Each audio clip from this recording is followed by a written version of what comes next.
నిలబడండి.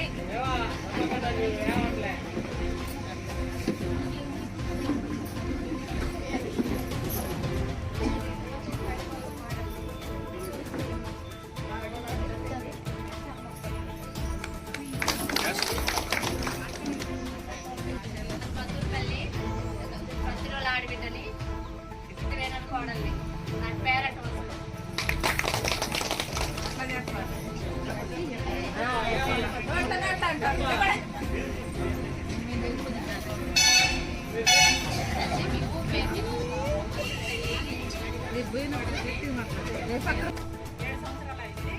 రాష్ట్ర కమిటీలో సభ్యురాలుగా పనిచేస్తాను. ఎక్కడ దేవుడి మీటింగ్లన్నా నేను వెళ్తానే ఉంటా. అక్కడ ఆయన చేస్తా డ్యూటీ కూడా దేవుడి మీటింగ్ ఎక్కడ ఉన్నా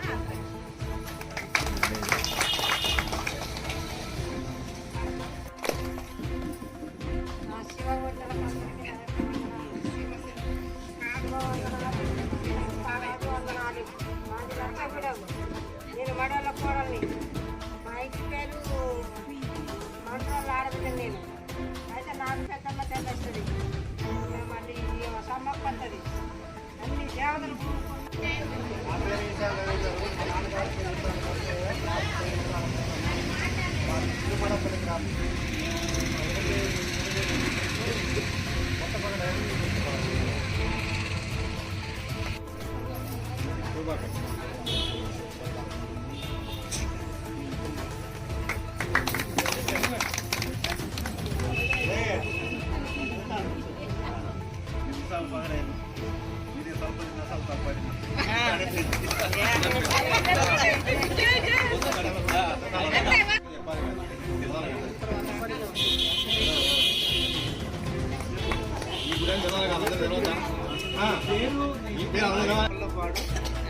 మా దేవరి నడగుండ బంగారు దాని గురించి ఈ దేవుడి దగ్గర కూడా ప్రాక్టీస్ చేయడానికి 10 సంవత్సరాల నుంచి వస్తుంది.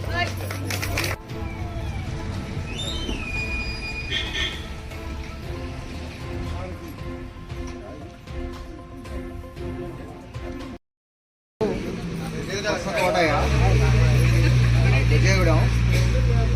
ఇక్కడ ఈ సమ్మక్క గద్దెలకి తలపతిని దేవుని తెచ్చే కానించి దేవుడి పూజల కానించి కార్యక్రమం అంతా చేస్తూ ఉంటాం. మాకు ఇక్కడ ఒక కమిటీ 20 మంది కమిటీ ఉన్నారు. ఆ కమిటీ అవసరంలో గుడి నిర్మాణం అనేది చేయడం అనేది జరుగుతుంది. ఇక్కడికి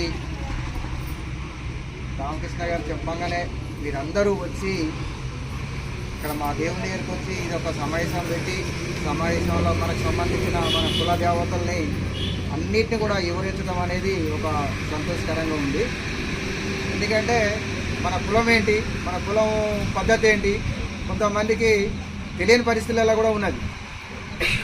మనకున్నది చట్టంలో కులానికి అన్ని హక్కులనే చెప్తుంది చట్టం అయితే, అని వాడికి వచ్చేసరికి ఏమి మనకి అంటని పరిస్థితిలో ఉన్నది.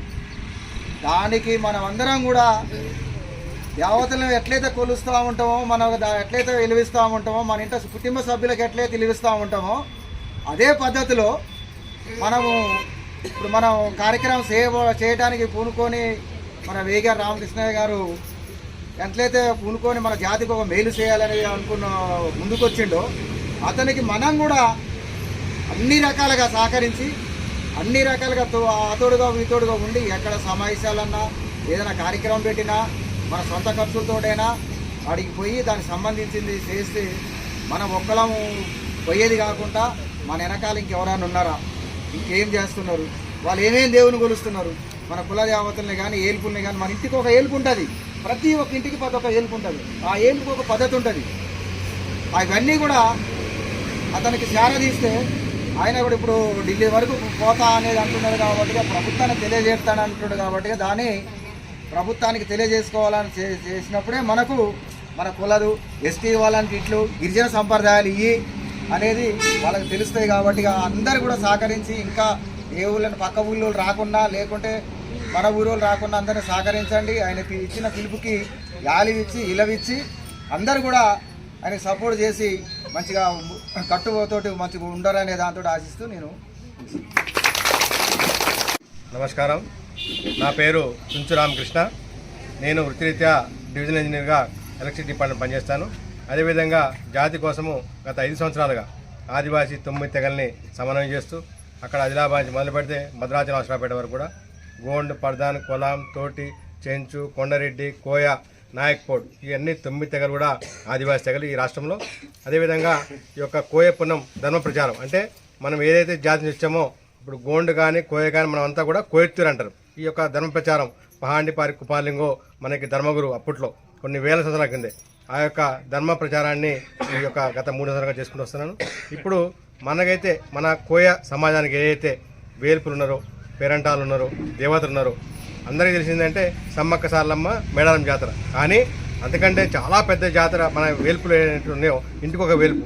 ఇక్కడికి ఈరోజు సమావేశానికి ఇప్పుడు వర్షవాళ్ళు కావచ్చు, కొరసవాళ్ళు కావచ్చు, మోకలోళ్ళు కావచ్చు, అదేవిధంగా అరెమోలు కావచ్చు, మా చుంచోళ్ళు కావచ్చు, చీమలోళ్ళు కావచ్చు, అట్లా అనేక మందికి దాదాపు పెద్దలు చెప్పిన దాని ప్రకారం అయితే ఇప్పటికే 700 పైన వేల్పులు ఈ యొక్క భూభాగంలో మధ్య భారతంలో ఉన్నాయంట.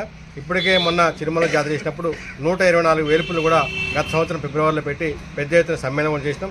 రాబోయే రోజుల్లో ఇంకా పెద్ద ఎత్తున ఛత్తీస్గఢ్, ఈ యొక్క ఒరిస్సా, ఆంధ్రప్రదేశ్, యొక్క తెలంగాణలో ఉన్నటువంటి వందలాది వేల్పుల సమ్మేళనం కూడా మరి ఎండాకాలం కూడా చేయబోతున్నాం.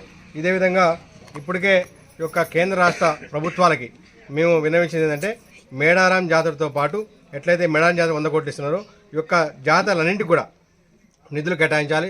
ఇక్కడ ఉన్నటువంటి బొజ్జగూడ సమ్మక్క కావచ్చు, నామాలపాడు కావచ్చు, తోగుడెం కావచ్చు, సమ్మక్క గద్దెలు ఎక్కడున్నా సరే నిధులు కేటాయించాలి. అదేవిధంగా మా ఇంటి వేలుపులన్నిటికీ కూడా నిధులు కేటాయించాలి. అదేవిధంగా ఈ యొక్క ఆచార వ్యవహారాలు, సంస్కృతి సాంప్రదాయాలు మరుగున పడిపోకుండా మా యొక్క తలపతులకి, పట్టేళ్ళకి, వడ్డేలకి, పేరంటాలకి, పూజార్లకి ఖచ్చితంగా గౌరవవేతనం, నెలకి ఎంతో కొంత గౌరవవేతనం. ఎందుకంటే ఇప్పుడు దేవాలయాల్లో పూజార్లకి 10,000 రూపాయల గౌరవవేతనం ఇస్తున్నారు, చర్చిలో పాస్టర్లకి 10,000 రూపాయల గౌరవవేతనం ఇస్తున్నారు, అదేవిధంగా మసీదులో మౌలానికి 10,000 రూపాయలు గౌరవవేతనం ఇస్తున్నారు. కాబట్టి మా యొక్క పూజార్లకి, వడ్డేలందరికీ కూడా ఖచ్చితంగా గౌరవవేతనం ఇవ్వాలని ఒక డిమాండ్ మేము వినిపించడం జరిగింది. ఇప్పటికే మొన్న గెలిచినటువంటి సీతక్క గారు మరి మంత్రి అయిన తర్వాత ఈ వేలుపులన్నింటిని కూడా, ఇంటి వేలుపులన్నింటిని కూడా మేడారం జాతర రమ్మని చెప్పేసి ప్రభుత్వం తరఫున ఆదేశాలు కూడా ఇవ్వడం జరిగింది. వారికి మా యొక్క సమాజం తరఫున సీతక్క గారికి ధన్యవాదాలు.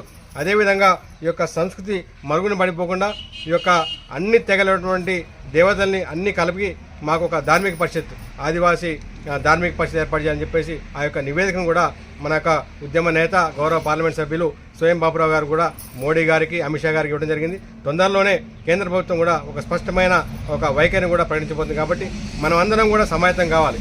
పాలకులు ఎవరైనా కావచ్చు, ఇవాళ కాంగ్రెస్ ఉంటుంది, మొన్న బీఆర్ఎస్ ఉండొచ్చు, రేపు ఇంకెవరైనా రావచ్చు, కేంద్రంలో కూడా ఇవాళ బీజేపీ ఉండొచ్చు, రేపు ఇంకేమైనా కావచ్చు. కానీ మనం అడిగేది ఏంటంటే మన యొక్క సంస్కృతిని కాపాడాలి. ఆదివాసీ తెగల సంస్కృతి, అదేవిధంగా మన కోయత్తు సంస్కృతిని కాపాడాలి. మన వేలుపుల పునరుద్ధరణ జరగాలి. ఎక్కడెక్కడో అడవుల్లో గుట్టలు ఉంటాయి, అక్కడ పోవడానికి రోడ్లు లేవు, అదేవిధంగా తాగునీరు లేదు, కరెంటు లేదు. ఇవన్నీ కూడా నిధులు కేటాయించని చెప్పేసి పెద్ద ఎత్తున నివేదిక ఇచ్చాం. రానున్న రోజుల్లో ఖచ్చితంగా మా జాతి తరపున ఎవరైతే ప్రజాప్రతినిధులు గెలిచిందో ఈ స్థానిక శాసనసభ్యులు, ఇప్పుడు ఇల్లందు శాసనసభ్యులు కొద్దిసేపట్లో గౌరవనీయ ఇల్లందు శాసనసభ్యులు కోరం కనకయ్య గారు రాబోతున్నారు. వారికి కూడా మేము మా యొక్క సమాజం తరపున వారికి సన్మానం చేసి ఈ యొక్క డిమాండ్స్ని ఏదైతే తీర్మానం చేస్తామో ఈరోజు ఆ తీర్మానాల కాపీలను వారికి అందజేస్తాం. అదేవిధంగా భద్రాచలం శాసనసభ్యులు కావచ్చు, పినపాక శాసనసభ్యులు కావచ్చు, ములుగు ఎమ్మెల్యేస్ మన గౌరవ మంత్రివర్యులు సీతక్క గారు కూడా రానున్న రోజుల్లో ఆమె కూడా అపాయింట్మెంట్ ఇచ్చిన సీతక్క గారు కూడా వారికి కూడా నివేదికిస్తాము. అదేవిధంగా కేంద్ర రాష్ట్ర ప్రభుత్వాలు ఏ పార్టీ ఉన్నా సరే మా యొక్క ఆదివాసీ సంస్కృతిని కాపాడే విధంగా ఒత్తిడి తీసుకురావడానికే ఈ సమావేశాలు తప్ప వేరేది ఏం లేదని తెలియజేసుకుంటూ పత్రికా మిత్రులు కూడా ఈ దేశ మూలవాసినటువంటి ఈ ఆదివాసీ తెగల సంస్కృతిని కాపాడటానికి మీరు కూడా మాకు సహాయ సహకారాలు అందించాలని కోరుకుంటూ పాత్రికేయ మిత్రులు కూడా పేరు పేరున ధన్యవాదాలు.